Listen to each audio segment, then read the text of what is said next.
गुरुदेव भगवान की जय। प्यारे कृष्ण कन्हैया लाल की जय। अध्याय 233 यात्रा काल नक्षत्र मंडल विचार। पुष्कर जी ने कहा कि अधुना मैं राजधर्म का आश्रय लेकर सबकी यात्रा के विषय में बतलाने जा रहा हूँ। जिस समय शुक्र अस्त हों अथवा नीच स्थान में स्थित हों, विकलांग हों, शत्रु राशि पर विद्यमान हों अथवा वे प्रतिकूल स्थान में स्थित या विध्वस्त हों तो यात्रा नहीं करनी चाहिए। बुध प्रतिकूल स्थान में स्थित हों तथा दिशा का स्वामी ग्रह भी प्रतिकूल हो तो यात्रा नहीं करनी चाहिए। वैधरति, व्यतिपात, नाग, शकुनी, चतुष्पाद तथा किंस्तुघ्न योग में भी यात्रा का परित्याग कर देना चाहिए।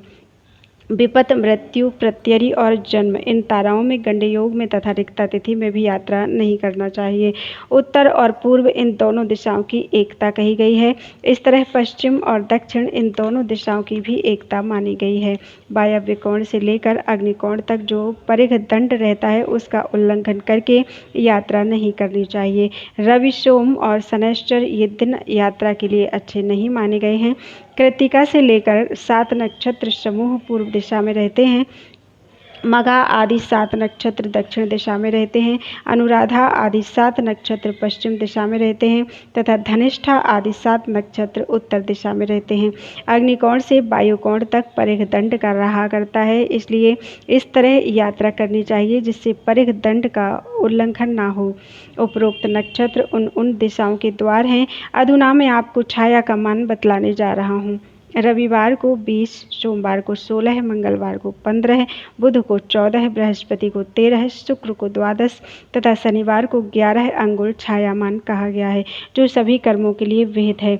जन्म लग्न में तथा सामने इंद्रधनुष उदित हुआ हो तो मनुष्य को यात्रा नहीं करनी चाहिए। शुभ शकुन आदि होने पर श्री हरि विष्णु का स्मरण करते हुए विजय यात्रा करनी चाहिए। हे भगवान परशुराम जी, अधुना मैं आपसे मंडल का विचार बतलाने जा रहा हूँ। राजा की सभी तरह से रक्षा करनी चाहिए। राजा, मंत्री, दुर्ग, कोष, दंड, मित्र और जनपद ये राज्य के 7 अंग बतलाए जाते हैं। इन 7 अंगों से युक्त राज्य में विघ्न डालने वाले पुरुषों का विनाश करना चाहिए।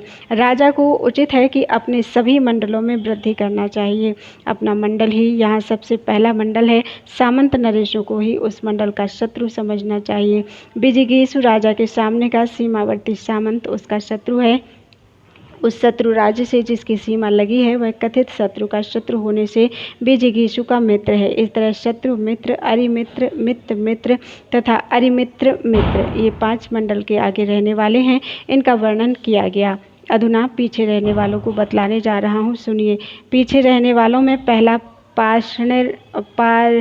पार्ष्णिग्राह है और उसके पीछे रहने वाला आकृंद कहलाता है। उसके बाद इन दोनों के पीछे रहने वाले आषाढ़ होते हैं और जिन्हें क्रमशः पार्ष्णिग्राहसार और आकृंदासार कहते हैं। नरश्रेष्ठ, विजय की इच्छा रखने वाला राजा शत्रु के आक्रमण से युक्त हो अथवा उससे मुक्त, जिसका जीव के संबंध में कुछ निश्चय पूर्वक नहीं कहा जा सकता है। विजिगीषु तथा शत्रु दोनों के असंगठित रहने पर उनका निग्रह और अनुग्रह करने में सक्षम तटस्थ राजा मध्यस्थ कहलाता है। जो बलवान नरेश इन तीनों के निग्रह और अनुग्रह में सक्षम हो उसको उदासीन कहते हैं। कोई भी किसी का शत्रु या मित्र नहीं है, सभी कारणवश ही एक दूसरे के शत्रु और मित्र होते हैं। इस तरह मैंने आपसे यह 12 राजाओं के मंडल का वर्णन किया है। शत्रुओं के 3 भेद जानने चाहिए, कुल्य, अनंतर और कृत्रिम। इनमें पूर्व शत्रु भारी होता है, अर्थात कृत्रिम की अपेक्षा अनंतर और उसकी अपेक्षा कुल्य शत्रु बड़ा माना गया है। उसको दबाना बहुत कठिन होता है। अनंतर सीमा प्रांतवर्ती शत्रु भी मेरी समझ से कृत्रिम ही है। पार्ष्णिग्राह राजा शत्रु का मित्र होता है, तथापि प्रयत्न से वह शत्रु का शत्रु भी हो सकता है। इसलिए विविध तरह के उपायों द्वारा अपने पार्ष्णिग्राह को शांत रखें, उसको अपने वश में किए रहना चाहिए। प्राचीन नीतिज्ञ पुरुष मित्र के द्वारा शत्रु को नष्ट करा डालने की प्रशंसा करते हैं। सामंत अर्थात सीमा निवासी होने के कारण मित्र भी आगे चलकर शत्रु हो जाता है। इसलिए विजय चाहने वाले राजा को उचित है कि यदि अपने में शक्ति हो तो स्वयं ही शत्रु का विनाश करना चाहिए। मित्र की सहायता ना लें, क्योंकि मित्र का प्रताप बढ़ जाने पर उससे भी भय प्राप्त होता है और प्रतापहीन शत्रु से भी भय नहीं होता। विजिगीषु राजा को धर्म विजयी होना चाहिए तथा वह लोगों को इस तरह अपने वश में करे जिससे किसी को उद्वेग ना हो और सभी का उस पर विश्वास बना रहना चाहिए। इस प्रकार श्री महापुराणों में श्रेष्ठ श्री विष्णु वामपाद स्वरूप कृष्ण द्वैपायन भगवान व्यास कृत अग्नि महापुराण अंतर्गत आगत विषयों का विवेचन संबंधी 233वां अध्याय पूरा हुआ। बोलो वृंदावन बिहारी लाल की जय।